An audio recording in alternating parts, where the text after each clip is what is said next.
नमस्कार दोस्तों, संगीत सीखो मगही में स्वागत है फिर से एक नए वीडियो में। दोस्तों वीडियो को शुरू से एंड तक देखे, बहुत बवाल का मैटर लेके आया हूं दोस्तों। बहुत झक्कास मैटर, सुपर डुपर हिट करने वाला दोस्तों। मार्केट में एकदम डीजे ऑर्केस्ट्रा सॉन्ग है दोस्तों, डीजे पे बजने वाला बवाल सॉन्ग, बवाल मैटर दोस्तों।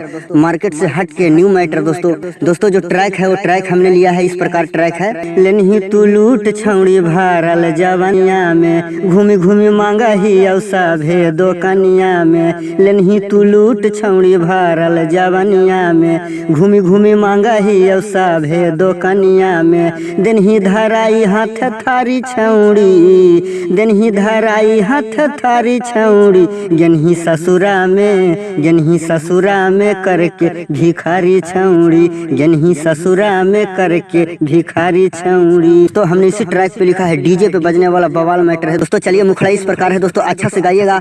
मिसरी से मीठ छौड़ी लागा ही हमरा गे, चढ़ल जवानी हो तोर का सल बदन मागे। मिसरी से मीठ छौड़ी लागा ही हमरा गे, चढ़ल जवानी हो तोर का सल बदन मागे।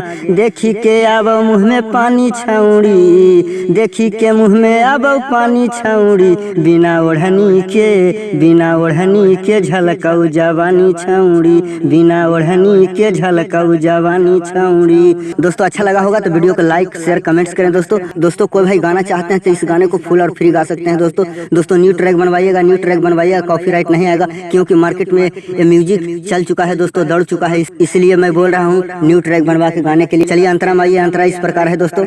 गुलाबी ओठला लिया मेकअप काइल गालिया, दिलवा में बस गेलौ तोरे सुरतिया।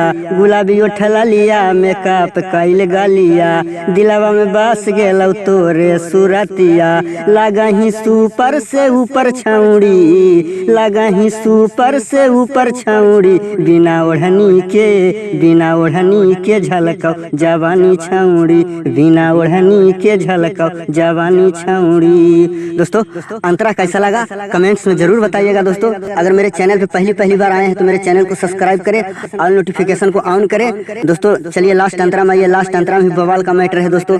और दोस्तों मैं अपना नाम डाल दिया हूँ, आप चाहें तो अपना नाम डालकर गा सकते हैं, लेकिन दोस्तों मेरा यहाँ नाम रहने देना है दोस्तों। बहुत सा जगह है आप यहाँ नाम डाल सकते हैं। अगर आपको समझ में नहीं आए, जो सिंगर भाई गाना चाहते हैं आपको समझ में नहीं आए कि नाम कहाँ डाले दोस्तों, ये मेरा संपर्क मोबाइल नंबर है, इस पे कांटेक्ट करके आप यहाँ नाम डलवा सकते हैं दोस्तों। नहीं तो आप अगर अपने डाल लीजिएगा तो कोई बात नहीं दोस्तों। अगर आपको नहीं समझ में आ रहा है दोस्तों, कॉल करके बोलिएगा, मैं नाम डालकर दे दूंगा आपको, फुल फ्री गाइए। चलिए दोस्तों अंतरा सुनाते हैं, लास्ट अंतरा। गोला मटोल तोरा लगाओ जवानिया गे, चला ही जैसे चल चलाओ नागिनिया गे। गोला मटोल तोरा लगाओ जवानिया गे, चला ही जैसे चल चलाओ नागिनिया गे। अनुज चौहान के दीवाना कहीं नहीं, अनुज चौहान के दीवाना कहीं नहीं। बिना ओढ़नी के, बिना ओढ़नी के झलकौ जवानी छौड़ी, बिना ओढ़नी के झलकौ जवानी छौड़ी। दोस्तों जो भाई मेरे चैनल को सब्सक्राइब नहीं किए हैं अभी से कर ले सब्सक्राइब और नोटिफिकेशन को ऑन कर लें दोस्तों। मैं इसी तरह यूट्यूब पे वीडियो अपलोड करते रहता हूं दोस्तों। चलिए दोस्तों नेक्स्ट वीडियो में मिलते हैं, जब तक के लिए बाय।